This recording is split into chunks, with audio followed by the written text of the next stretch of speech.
오늘 우리에게 주신 하나님의 말씀은 누가복음 17장 7절로부터 10절 말씀입니다. 이 기록된 계시의 말씀을 봉독할 때 살아계신 하나님의 음성을 들으실 수 있기를 바랍니다. 너희 중 누구에게 밭을 갈거나 양을 치거나 하는 종이 있어 밭에서 돌아오면 그더러 곧 와 앉아서 먹으라 말할 자가 있느냐? 도리어 그더러 내 먹을 것을 준비하고 띠를 띠고 내가 먹고 마시는 동안에 수종 들고 너는 그 후에 먹고 마시라 하지 않겠느냐? 명한 대로 하였다고 종에게 감사하겠느냐? 이와 같이 너희도 명령받은 것을 다 행한 후에 이르기를 우리는 무익한 종이라 우리가 하여야 할 일을 한 것뿐이라 할지니라. 아멘. 철학자 프란시스 베이컨은 인간을 세 종류로 나눈 바가 있습니다.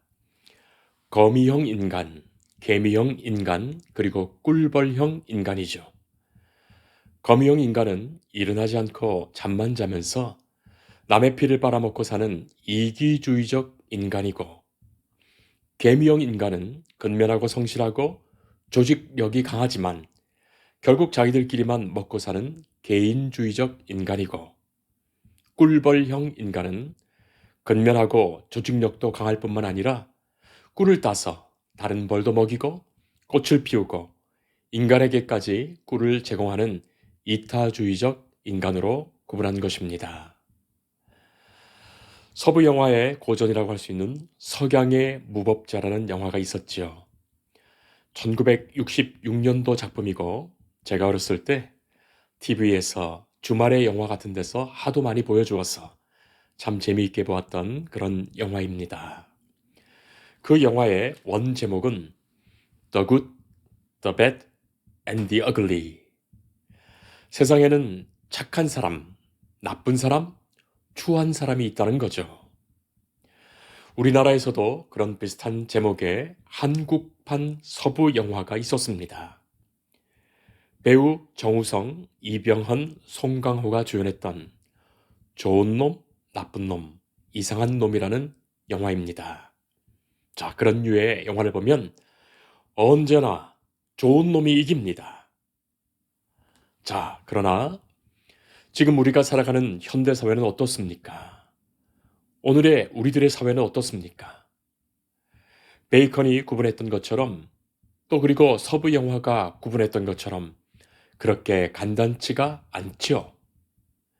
개인에게서도 이기주의, 개인주의, 이타주의가 섞여 있고 또 개인이 사회생활을 하면서 어떤 집단에 속하게 되면 그 집단의 특수 논리에 빠져서 선과 악을 구분하지도 못하고 또 집단 지성은 심지어 무능하기도 하고 어처구니 없이 맹목적이기도 하고 도리어 악하기까지 한 현실을 그대로 보여주는 오늘을 우리는 살아가고 있습니다.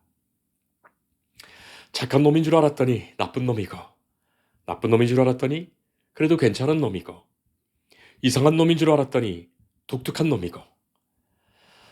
우리가 사는 실제의 세상은 서부국처럼 착한 사람이 언제나 잘 되는 것도 아니고 나쁜 사람이 언제나 못 되는 것도 아닙니다. 미국의 성형외과 의사이며 성공학 상담가인 맥스웰 몰츠라는 분이 있습니다. 그분은 시대마다 존경받는 인간형이 다르다고 말하면서 21세기에 대접받는 인간은 거미형 인간이라고 역설한 바가 있죠. 이기주의적이고 악하게 보이는 거미 같은 인간이 옛날에는 대접을 못 받았지만 오늘과 같은 이 정보화 사회에서는 곳곳에 정보의 그물을 쳐놓고 또 여유 있게 기다리며 그 성공의 길을 단번에 거머쥐는 거미형 인간이 되어야 한다고 역설하지요. 그래야 성공할 수 있다는 겁니다. 철학자가 말한 성실한 인간, 이타주의적 인간이 오늘과 같은 이 성공 만능주의의 세상에서는 성공하지 못하는 무능한 인간이 될 가능성이 더 크다는 것입니다. 자, 세상은 그렇게 봅니다. 그런데 하나님은 인간을 어떻게 보실까요? 시대와 상관없이 하나님이 갖고 계신 판단의 기준은 무엇입니까?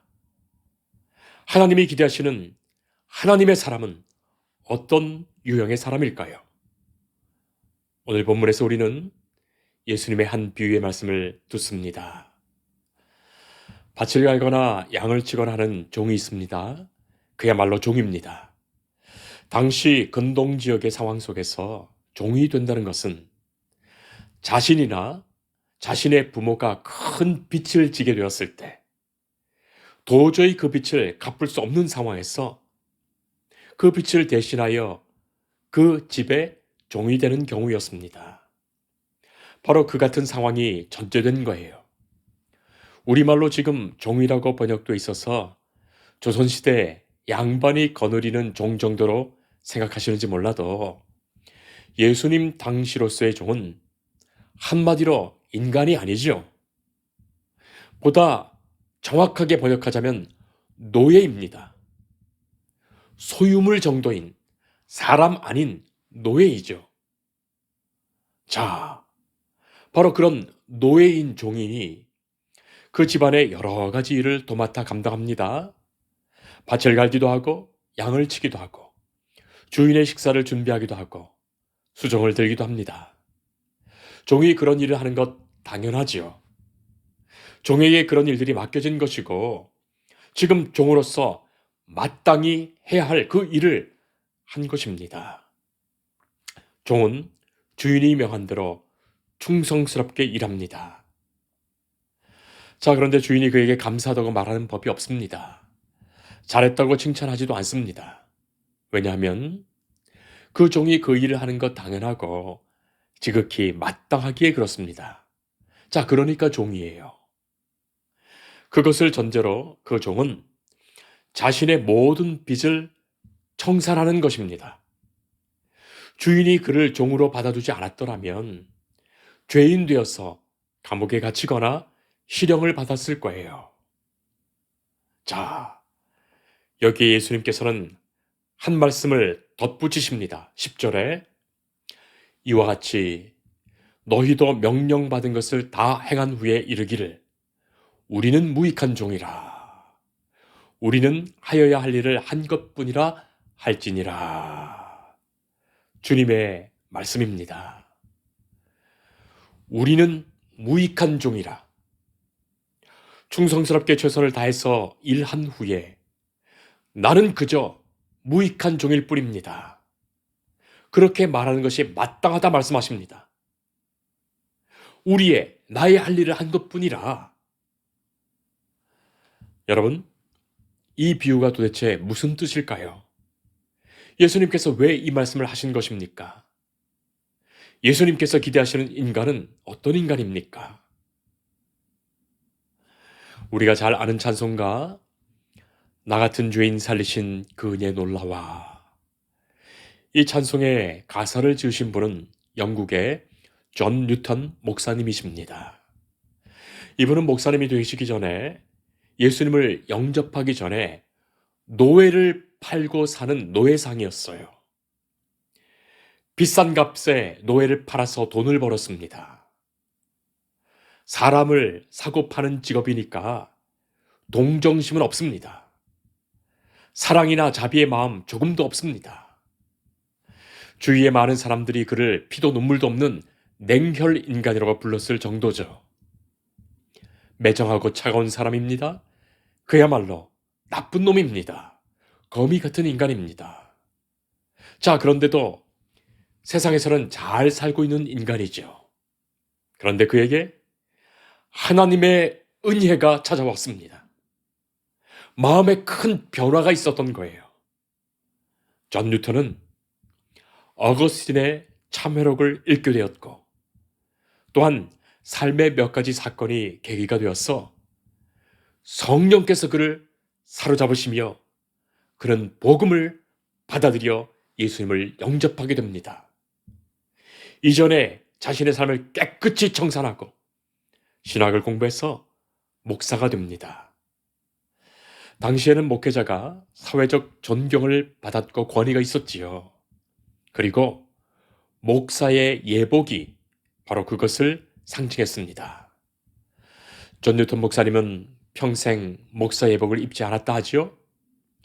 죄의 노예였던 자신을 구해주신 그 하나님의 은혜가 너무나도 크고 감사했기에 그 크신 은혜에 잊지 않으려고 오히려 스스로 노예복을 입고 목회했던 거예요. 스스로 자신을 가리켜 아프리카의 옛 모독자라고 말했던 목사님이십니다. 나는 죄인입니다. 나는 죄인입니다. 나 같은 죄인 살리시는 주의 은혜, 그 은혜를 평생 고백하며 살았죠. 도대체 그 마음속에 찾아온 복음의 역사가 얼마나 크고 값진 것이었기에 그토록 완전히 바뀐 것입니까? 받은 은혜가 얼마나 컸기에 일평생 노예복을 입으시면서 자신을 그 은혜 앞에 그토록 낮추는 것입니까? 마땅히 주님 앞에서 저는 무익한 종입니다. 종으로서 마땅히 해야 할 일을 했습니다. 이렇게 말할 수 있는 사람은 어떤 사람일까요? 은혜 입은 사람입니다. 은혜 받은 사람입니다. 은혜 아는 사람입니다. 은혜로 사는 사람이에요. 우리 주님 예수님 눈에는 착한 사람, 나쁜 사람, 이상한 사람이 있는 것 아니에요. 요새 유행하는 16가지 MBTI의 유형을 가진 사람들로 나누는 것 아닙니다. 오직 주님께는 은혜 받은 자와 은혜 받지 못한 자가 있을 뿐이에요. 용서받은 죄인과 용서받지 못한 죄인이 있을 뿐입니다. 사랑하는 성도 여러분, 사람의 위선과 거짓과 부패는 사실 다 50보 100보예요. 우리끼리 아무리 착하다 선하다 하는 기준으로 하나님 앞에 설지라도 그것은 하나님 앞에서 선한 것 아닙니다. 이기주의니 이타주의니 해도 다 거기서 거기죠. 자기 논리와 자기 이익과 자기 진영의 것일 뿐입니다. 자기 그 형편 속에서 그랬을 뿐입니다. 그것이 전적으로 타락한 인간의 모습입니다. 사랑하는 성도 여러분, 당신은 은혜 받은 사람입니까? 주께 용서받은 사람입니까?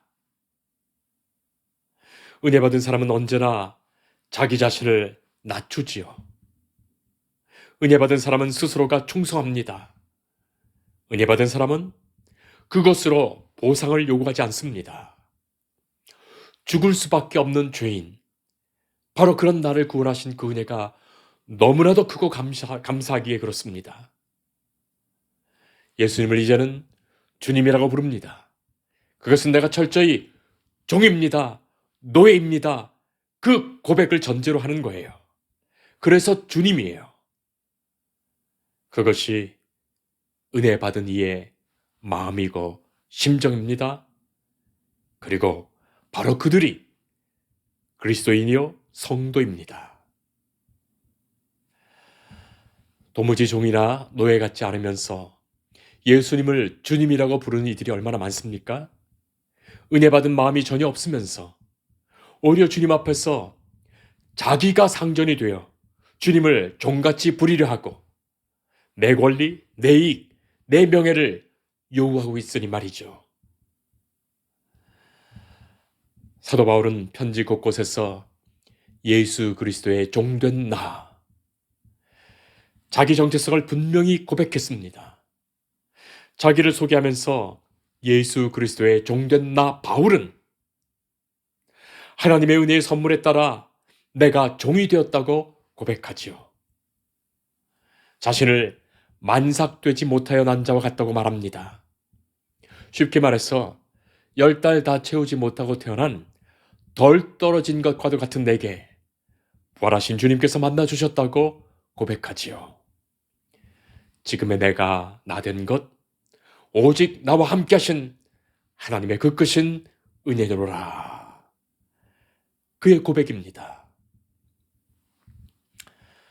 나는 무익한 종입니다. 이 고백은 오직 은혜 받은 자만이 할 수 있는 고백입니다.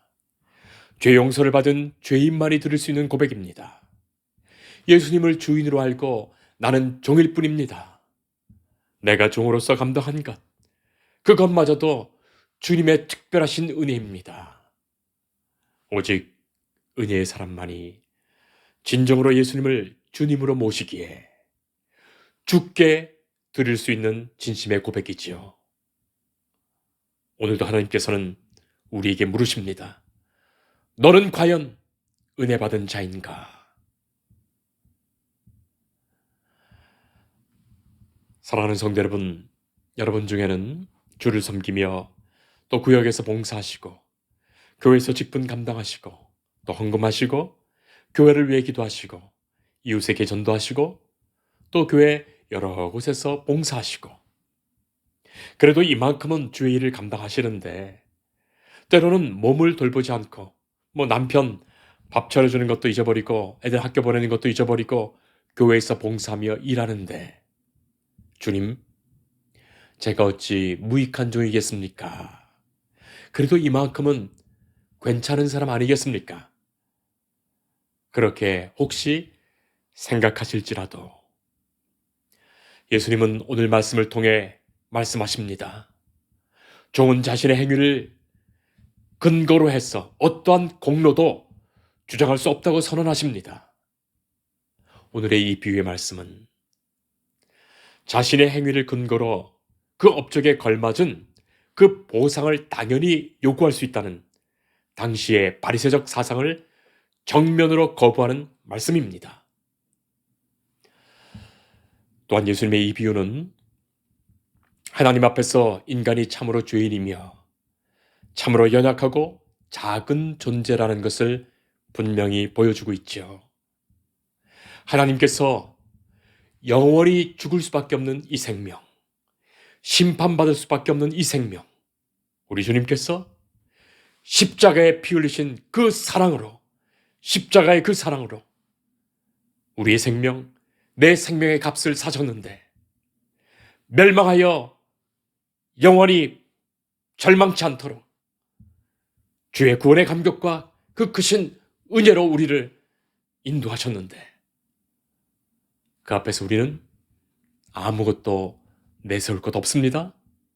내가 무엇 했다고 대접해 달라는 것 그것 자체가 하나님 앞에 교만한 인간, 아직도 자신이 죄인인지 모르고 아직도 은혜를 받지 못했기 때문이에요. 나는 무익한 종입니다. 거짓이나 가식이 아닌 진정한 은혜를 깨달은 자만의 고백이지요. 그리스도의 그 놀라운 구원의 은총을 가슴에 증거로 가진 자만이 할 수 있는 고백입니다. 나 같은 주인 살리신 그 은혜 놀라워. 노예복을 입으며 평생 사셨다는 그 목사님. 한 사람의 마음속에 찾아온 복음의 역사는 그를 완전히 바꾸어 놓았고 새로운 인간, 은혜를 체험한 인간으로 변화시켰습니다. 오직 그 은혜를 체험하고 그 은혜 속에서 교만한 내 자신이 무너지고 하나님의 은혜 앞에 자기 자신을 무익한 종으로 고백하는 믿음의 삶을 살 수 있는 것입니다. 바로 그가 세상을 변화시켜 나갔던 것입니다. 아르투로 토스카니니는 이탈리아의 유명한 교향악단 지휘자였습니다. 그는 베토벤의 작품을 지휘하며 연주하는 데 명성이 있었죠.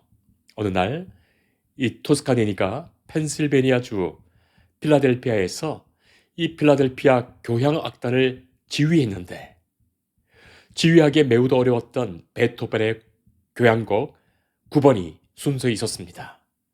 자, 이 연주가 얼마나 웅장하고 감동적이었는지 이 연주가 끝나자 청중들이 모두 일어서서 기립박수가 그칠 줄 몰랐습니다.